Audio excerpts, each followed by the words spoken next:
അന്ത്യനാളായാൽ, അവസാന കാലഘട്ടമായാൽ ഒരു വിഭാഗം ആളുകൾ വരും. അവരുടെ പ്രത്യേകത എന്താണ്? ദജ്ജാലൂന കദ്ദാബൂൻ. അവർ ദജ്ജാലുകളാണ്, കള്ളന്മാരാണ്, കദ്ദാബുകളാണ്. റസൂലാണ് പറയുന്നത്. മാന്യതയുടെ പര്യായമായ പ്രവാചകൻ ദജ്ജാലൂന കദ്ദാബൂൻ, അവർ ദജ്ജാലുകളും കദ്ദാബുകളുമാണ്. യഅതൂനകും മിനൽ ഹദീസ്, അവർ ചില കാര്യങ്ങൾ കൊണ്ടുവരും, ചില വിഷയങ്ങൾ നിങ്ങളോട് വന്നിട്ട് പറയും. ബിമാ ലം തസ്മഉ അൻതും വലാ ആബാഉകും, നിങ്ങളും നിങ്ങളുടെ പിതാക്കളും കേൾക്കാത്ത പല കാര്യങ്ങളുമായി അവർ നിങ്ങളുടെ അടുത്തേക്ക് വരും.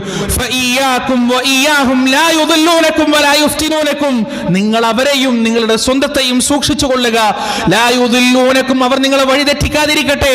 വലാ യുഫ്തിനൂനകും, അവർ നിങ്ങളെ ഫിത്നയിലാക്കാതിരിക്കട്ടെ എന്ന് റസൂലുള്ളാഹി സ്വല്ലല്ലാഹു അലൈഹി വസല്ലം. ഒന്നും വേണ്ട, ഒന്ന് ചുറ്റിലും നോക്കി നോക്കിയ കേരളത്തിന്റെ എന്തൊക്കെ പുതിയ പുതിയ ആചാരങ്ങളാണ് പ്രവാചകനും സഹാബത്തിനും താബിഈകൾക്കും തബഅത്താബിഈകൾക്കും അയിമ്മത്തിന്റെ ഇമാമുകൾക്കും മുജദ്ദിദുകളായ പണ്ഡിതന്മാർക്കൊന്നും കേട്ടു പരിചയം പോലും ഇല്ലാത്ത ആചാരങ്ങൾ ഓരോ ദിവസം കൂണ് മുളച്ചു പൊങ്ങുന്നത് പോലെ കേരളത്തിന്റെ നാനാഭാഗത്തും മുളച്ചു പൊങ്ങിക്കൊണ്ടിരിക്കുകയാണ്. ഇത് പ്രവാചകന്റെ ഹദീസിന്റെ പുലർച്ചയാൻ. മതം വിറ്റ് ജീവിക്കുക, ദീന് വിറ്റ് ജീവിക്കുക, ഇല്ലാത്ത ആചാരങ്ങൾ ഉണ്ടാക്കുക. ഓരോന്നിങ്ങനെ തുടങ്ങല്ലേ. ഈ അടുത്ത കാലത്ത് തുടങ്ങിയതാണ് ഖിബില നോക്കൽ ആചാരം. വീട്ടിൽ വന്നിട്ട് ഖിബില നിർണ്ണയിക്കുക. ഇങ്ങനെ ഓരോന്നിങ്ങനെ കാലഹരണപ്പെട്ടു പോകുമ്പോൾ, ഓരോ ആചാരങ്ങൾ കാലഹരണപ്പെട്ടു പോകുമ്പോൾ ഇപ്പുറത്തുനിന്ന് വേറൊന്ന് കയറ്റുക. എന്തിനാണ്? അന്നം തന്നെ, വേറൊന്നുമല്ല. അന്നം മാത്രമാണ് ജീവിക്കണം. അല്ലാഹു സുബ്ഹാനഹു വ തആല പരിശുദ്ധ ഖുർആനിൽ ഈ വിഭാഗം ആളുകളെ കുറിച്ച് പറഞ്ഞിട്ടുണ്ട്. ലയഖുലൂന അംവാലൻ നാസ് ബിൽ ബാത്തിൽ, ജനങ്ങളുടെ ധനത്തെ അന്യായമായി തിന്നുന്ന പുരോഹിത വർഗ്ഗങ്ങളെയും പണ്ഡിതന്മാരെയും കൊണ്ട് ലോകം നിറഞ്ഞിരിക്കുന്നു ഇന്ന്. ഒരുപാട് ആളുകൾ ഈ മതത്തിന്റെ പേരിൽ, ഈ ദീനിന്റെ പേരിൽ. പ്രിയപ്പെട്ടവരെ, വലിയൊരു രസം എന്താണെന്നറിയൂ, ഈ ആളുകൾ എങ്ങനെയാണ് ജീവിക്കുന്നത്? ആ ജനങ്ങൾക്ക് പ്രതീക്ഷ നൽകും, അവരെ പേടിപ്പിക്കുകയും ചെയ്യും. കഴിഞ്ഞ ദിവസം എനിക്കെൻ്റെ ഒരു സഹോദരൻ, വളരെ അടുത്തൊരു സഹോദരൻ എനിക്കൊരു വോയിസ് അയച്ചു തന്നു. ആ വോയിസ് ഞാൻ കേട്ടപ്പോൾ അദ്ദേഹത്തിനുള്ളൊരു ഭീഷണിയാണ്, നല്ലൊരു ഭീഷണിയാണ്. അപ്പം ഞാൻ അദ്ദേഹത്തോട് പറഞ്ഞു, നിങ്ങൾ കച്ചറക്കൊന്നും നിൽക്കണ്ട, പ്രശ്നത്തിനൊന്നും നിൽക്കണ്ട. അപ്പം എന്താ, ഞാൻ ഉദ്ദേശിച്ചതുപോലെയുള്ള സംഗതിയല്ല, ആ ഭീഷണിയല്ല. ഇത് മൊത്തത്തിൽ അങ്ങോട്ട് നശിപ്പിച്ചളയും, അങ്ങനെ ആക്കി കളയും, ഇങ്ങനെ ആക്കി കളയും, നിങ്ങൾക്ക് ജീവിക്കാൻ കഴിയൂല എന്നൊക്കെ പറഞ്ഞിട്ടുള്ള ഒരു തരം ഭീഷണിയാണിത്. അപ്പം എന്താണ് ഭീഷണിപ്പെടുത്തുന്നത്? നിന്നെ ഞാൻ വേറെന്തെങ്കിലും ചെയ്തിട്ട് നശിപ്പിച്ച് കളയുന്നതാണ്. ഇങ്ങനെ ഭയപ്പെടാൻ പറ്റുമോ?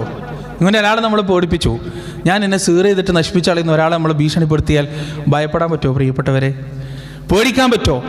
എന്നിട്ട് ഓൻ പറയുന്ന കാര്യങ്ങൾക്ക് ചെയ്തു തരാൻ പറ്റുമോ? അതല്ലേ തൊലാലത്ത്. അതിനേക്കാൾ വലിയ തൊലാലത്ത് വേറെ എന്താണുള്ളത്? ഈ പുരോഹിത വർഗം ചെയ്യുന്നതും അതന്നെയല്ലേ? ആളുകളെ പേടിപ്പിക്കുക. എന്നെ ബഹുമാനിച്ചിട്ടില്ലെങ്കിൽ നിന്നെ ഞാൻ എടുക്കുന്ന പണി നോക്കോ എന്ന് പറഞ്ഞിട്ടല്ലേ ഈ വർഗം ആളുകളെ പേടിപ്പിക്കുന്നത്?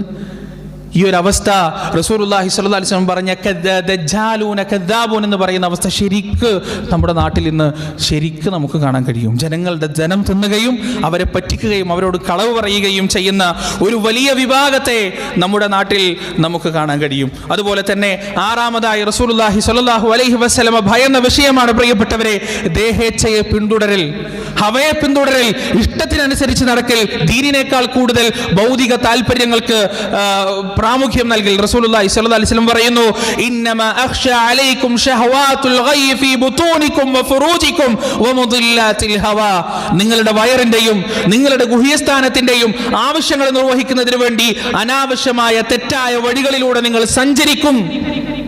നല്ലോണം നിസ്കരിക്കുന്നുണ്ടാവും, പക്ഷെ സമ്പത്ത് ഏത് വഴിക്കാണെന്ന് ഒരു ചിന്ത ഉണ്ടാവില്ല. ആരെ പറ്റിച്ചാലും പ്രശ്നമില്ല, ആരെ കബളിപ്പിച്ചാലും പ്രശ്നമില്ല, പണം ഉണ്ടാക്കുക. എന്നാലോ നിസ്കരിക്കും, നോമ്പെടുക്കും, സുന്നത്ത് നോമ്പെടുക്കും, തഹജ്ജുദ് നിസ്കരിക്കും, എല്ലാം ചെയ്യും. നെറ്റിയിൽ നിസ്കാരത്താഴുമ്പോൾ ഇത്ര ഉണ്ടാവും. പക്ഷേ പണമിടപാടിന്റെ വിഷയത്തിൽ 5 പൈസക്ക് കൊള്ളൂല, തീരെ ക്വാളിറ്റി ഉണ്ടാവില്ല. അങ്ങനെയുള്ള ആളുകൾ ഹക്കും ബാത്തിലും ഹറാമും ഹലാലും നോക്കാതെ സമ്പാദിക്കുന്ന ആളുകൾ, എന്നിട്ടത് മക്കൾക്ക് തിന്നാൻ കൊടുക്കുന്ന ആളുകൾ, ഒരു വിഭാഗം ആളുകൾ അങ്ങനെ. വേറൊരു വിഭാഗം ആളുകൾ നല്ല തഖ്വയായിരിക്കും, നല്ലോണം നിസ്കരിക്കും, തൗഹീദ് ഉണ്ടാവും, സുന്നത്ത് ഉണ്ടാവും, എല്ലാം ഉണ്ടാവും. പക്ഷെ സ്ത്രീ വിഷയത്തിൽ മഹാപോക്കായിരിക്കും, പെണ്ണിന്റെ വിഷയത്തിൽ മഹാപോക്കായിരിക്കും. ആ വിഷയത്തിൽ അവര് അനാവശ്യമായ വീഡിയോകൾ കാണാം, അനാവശ്യമായ രംഗങ്ങൾ കാണാം. അതുപോലെ തന്നെ സ്ത്രീകളോട് അനാവശ്യമായി കൂടിച്ചേരാൻ നോക്കുക, സംസാരിക്കാൻ നോക്കുക. അത് പുരുഷന്മാരും സ്ത്രീകളിലും അങ്ങനെയുള്ള ആളുകളുണ്ട്. വാട്സപ്പിൽ ചാറ്റ് ചെയ്യുക. പല ആളുകളും ദാവത്തിൽ തുടങ്ങിയിട്ട് വേറെ എന്തിലൊക്കെ എത്തിയ ചരിത്രം പലതും ഉണ്ട്. ഒരു സൂക്ഷ്മതയും ആ കാര്യത്തിൽ ഉണ്ടാവില്ല. എന്നാൽ മുസ്ലിം ആയിരിക്കും, നിസ്കരിക്കുന്നുണ്ടാവും, ഷഹാദത്ത് ഉണ്ടാവും, എല്ലാം ഉണ്ടാവും. ഇത് തൻ്റെ ഉമ്മത്തിൽ റസൂലുള്ളാഹി സ്വല്ലല്ലാഹു അലൈഹി വസല്ലം ഭയന്നതാണ്. അല്ലാഹു സുബ്ഹാനഹു വ തആല ദാവൂദ് നബി അലൈഹി സ്വലാത്തു വസ്സലാമിനോട് പറഞ്ഞെന്താണ്? യാ ദാവൂദ് ഇന്നാ ജഅൽനാക ഖലീഫതൻ ഫിൽ അർദ് ഫഹ്കും ബൈനൻ നാസി ബിൽ ഹഖ് വലാ തത്തബിഇൽ ഹവാ ഫയുദില്ലക അൻ സബീലില്ലാഹ് ഇന്നല്ലദീന യദല്ലൂന عن سبيل الله لهم عذاب شديد بما نسوا يوم الحساب. യാ ദാവൂദ്, താങ്കൾ സ്വന്തം ഇച്ഛയെ പിൻപറ്റരുത്, ദേഹേച്ഛയെ പിൻപറ്റരുത്. നിശ്ചയം ആരാണോ ദേഹേച്ഛയെ പിൻപറ്റുന്നത് അവൻ അല്ലാഹുവിന്റെ മാർഗത്തിൽ നിന്ന് തള്ളപ്പെടുന്നതാണ്, അല്ലാഹുവിന്റെ മാർഗത്തിൽ നിന്ന് പുറത്താക്കപ്പെടുന്നതാണ്. ആര് അല്ലാഹുവിന്റെ മാർഗത്തിൽ നിന്ന് തള്ളപ്പെടുന്നുവോ, ആര് അല്ലാഹുവിന്റെ മാർഗത്തിൽ നിന്ന് തെറ്റിക്കുന്നുവോ ലഹും അദാബുൻ ശദീദ്, അവനെ കാത്തിരിക്കുന്നത് കഠിനമായ, കഠോരമായ, ഭീകരമായ ശിക്ഷ തന്നെയാണ്. അതുകൊണ്ട് റസൂലുള്ളാഹി സ്വല്ലല്ലാഹു അലൈഹി വസല്ലം ഭയന്ന ആറാമത്തെ വിഷയം ദേഹേച്ഛയെ പിന്തുടരലാണ്. ഏഴാമത്തെ വിഷയം, പ്രധാനപ്പെട്ട വിഷയം, പ്രവാചകൻ സ്വല്ലല്ലാഹു അലൈഹി വസല്ലം ഭയന്നത് എന്താണ്? കപട വിശ്വാസികളെയാണ്. കാപട്യം നമ്മുടെ ഉള്ളിലേക്ക് കടന്നു വരുന്നത്. ഈ ഹദീസ് ഉമർ റളിയല്ലാഹു അൻഹു കേട്ടിട്ടുണ്ട്. ഈ ഹദീസ് റിപ്പോർട്ട് ചെയ്യുന്നത് ഉസ്മാൻ അൻ-നഹദി റളിയല്ലാഹു അൻഹു ആണ്. അദ്ദേഹം ഈ ഹദീസ് കേൾക്കുന്നത് ഉമർ റളിയല്ലാഹു അൻഹു മിമ്പറിൽ നിന്ന് പറയുമ്പോഴാണ്. ആ മനസ്സ് മഹാനായ ഉമർ ഇബ്നുൽ ഖത്താബ് റളിയല്ലാഹു അൻഹു, അദ്ദേഹം എത്രത്തോളം ഈ കാപട്യത്തെ, ആരാണ് ഉമർ റളിയല്ലാഹു അൻഹു പറയപ്പെടുന്നത്? ഒന്ന് ആലോചിച്ച് നോക്ക്. ഇത്രത്തോളം ഇസ്ലാമിന് വേണ്ടി കുത്തേറ്റിട്ട് കുടിക്കുന്ന വെള്ളം ആ കുത്തേറ്റ കത്തിക്കുത്തിന്റെ ഭാഗത്തൂടെ ഒഴിഞ്ഞു പോകുന്ന അവസ്ഥ, ആ അവസ്ഥയിൽ പോലും നിസ്കാരത്തെക്കുറിച്ചും നെരിയാണിക്ക് താഴെ പാൻറ് പോയതിനെ കുറിച്ചും ചിന്തിച്ച വലിയ മഹാൻ. ആ മഹാൻ ഹുദൈഫ റളിയല്ലാഹു അൻഹുവിനോട് ഇടക്കിടക്ക് ചോദിക്കും, എന്താ അറിയോ, അദ്ദേഹത്തോടാണ് റസൂലുള്ള ആരൊക്കെയാണ് മുനാഫിക്കുകൾ എന്ന് എണ്ണി പറഞ്ഞിട്ടുള്ളത്. ഹുദൈഫ റളിയല്ലാഹു അൻഹു റസൂലിൻ്റെ രഹസ്യ സൂക്ഷിപ്പുകാരനാണ്. ഉമർ റളിയല്ലാഹു അൻഹു പോയിട്ട് എന്താ ചോദിക്കാറിയോ? ആ മുനാഫിക്കുകളിൽ ഞാനുണ്ടോ? ആ കപട വിശ്വാസികളുടെ പട്ടികയിൽ ഞാനുണ്ടോ? ജീവിതത്തിൽ ഇന്ന് വരെ നമുക്ക് എന്തെങ്കിലും ടെൻഷൻ ഉണ്ടായിട്ടുണ്ടോ? ഇനി ആരെങ്കിലും നമ്മൾ കപടെന്ന് വിളിച്ചാൽ എന്നെ കപടെന്ന് വിളിക്കാൻ മാത്രം നീ ആരാടാ? ഞാൻ നിസ്കരിക്കുന്നത്ര നീ നിസ്കരിക്കുന്നുണ്ടാ? ഞാൻ നോമ്പെടുക്കുന്നത്ര നീ നോമ്പെടുക്കുന്നുണ്ടാ? ഞാൻ ഈ സംഘടനയിൽ പ്രവർത്തിച്ചത്ര നീ പ്രവർത്തിച്ചിട്ടുണ്ട് എന്നൊക്കെ പോയിച്ച് ഡയലോഗ് അടിക്കാനല്ലാതെ നമുക്കൊന്നും ജീവിതത്തിൽ ഇന്ന് വരെ എനിക്ക് കാപട്യം വന്നിട്ടുണ്ടോ എന്ന ചിന്തയും എന്ന മനസ്താപൊന്നും ജീവിതത്തിൽ ഉണ്ടായിട്ടില്ല. ഉമർ റളിയല്ലാഹു അൻഹു ഉണ്ടായിരുന്നു.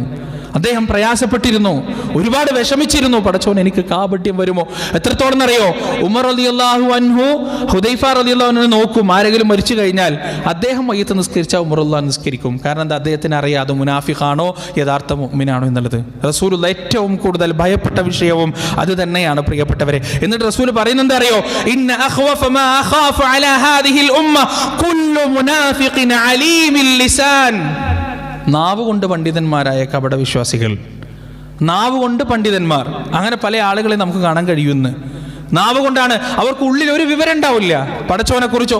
ഖുർആൻ എടുത്തിട്ട് മര്യാദയ്ക്കൊന്ന് ഓതാൻ പറഞ്ഞാൽ തെറ്റാതെ ഓതാൻ അവരെ കൊണ്ട് പറ്റൂല. അള്ളാന്റെ റസൂലിന്റെ ഹദീസുകളെ കുറിച്ച് വലിയ വിവരം അവർക്ക് ഉണ്ടാവില്ല. പക്ഷെ മഖ്റജ് തെറ്റാതെ ചില കാര്യങ്ങളും ചില ഫത്വകളെ കുറിച്ചും പണ്ഡിതന്മാരുടെ പേരുകളെ കുറിച്ചും പറയും. ആളാവാൻ വേണ്ടി മാത്രം, ആളുകളുടെ മുന്നിൽ ഉലൂവ് നടിക്കാൻ വേണ്ടി മാത്രം ഇത്തരത്തിലുള്ള ആളുകൾ നിഫാഖും കൊണ്ട് സമൂഹത്തിലേക്ക് ഇറങ്ങും. റസൂലുള്ളാഹി സ്വല്ലല്ലാഹു അലൈഹി വസല്ലം അങ്ങനെ എത്ര ആളുകളുണ്ട്, ദീന് പറയുന്നവരാണ്, പക്ഷെ ജീവിതത്തിൽ ഒരു ബന്ധവും ദീനുമായിട്ടുണ്ടാവില്ല. അള്ളാഹു കാത്തിരക്ഷിക്കട്ടെ പ്രിയപ്പെട്ടവരെ. പറയാൻ എന്താണ്? ഖതീബാണ്, പള്ളി സെക്രട്ടറിയാണ്, പള്ളി പ്രസിഡന്റാണ്, കമ്മിറ്റിയിലെ വലിയ അംഗമാണ്, അങ്ങനെയാണ് ഇങ്ങനെയാണ്, പക്ഷേ ഹൃദയത്തിൻ്റെ ഉള്ളിൽ ദീനുണ്ടാവില്ല, പടച്ചോനെ പേടിയുണ്ടാവില്ല, ഇഖ്ലാസും ഖുശൂവും ഉണ്ടാവില്ല. അങ്ങനെയുള്ള ആളുകൾ ഈ ഉമ്മത്തിന് തുരങ്കം വെക്കും, ഈ ഉമ്മത്തിനെ നശിപ്പിച്ചു കളയും എന്ന് റസൂലുള്ളാഹി സ്വല്ലല്ലാഹു അലൈഹി വസല്ലം പറഞ്ഞിട്ടുണ്ട്. അതുകൊണ്ട് പ്രിയപ്പെട്ടവരെ, ഈ 7 വിഭാഗത്തിൽ നിന്ന് അല്ലാഹു സുബ്ഹാനഹു വ തആല നമ്മെ രക്ഷിക്കുമാറാകട്ടെ. അള്ളാഹിന്റെ റസൂല് വഴന്ന ഈ 7 രോഗങ്ങളും ഈ 7 അസുഖങ്ങളും ഈ 7 ദുരന്തങ്ങളും നമ്മുടെ ജീവിതത്തിൽ അല്ലാഹു സുബ്ഹാനഹു വ തആല ഇല്ലാതാക്കുമാറാകട്ടെ. അതിൽ നിന്ന് പൂർണ്ണമായി മോചനം നേടിയ വിജയികളുടെ കൂട്ടത്തിൽ അല്ലാഹു നമ്മെ ഉൾപ്പെടുത്തുമാറാകട്ടെ. വനസ്തഗ്ഫിറുല്ലാഹ ലി വലക്കും വഅൻ ജമീഇൽ മുസ്ലിമീന അജ്മഈൻ വനസ്തഗ്ഫിറൂഹു ഇന്നഹു ഹുവൽ ഗഫൂറുർ റഹീം.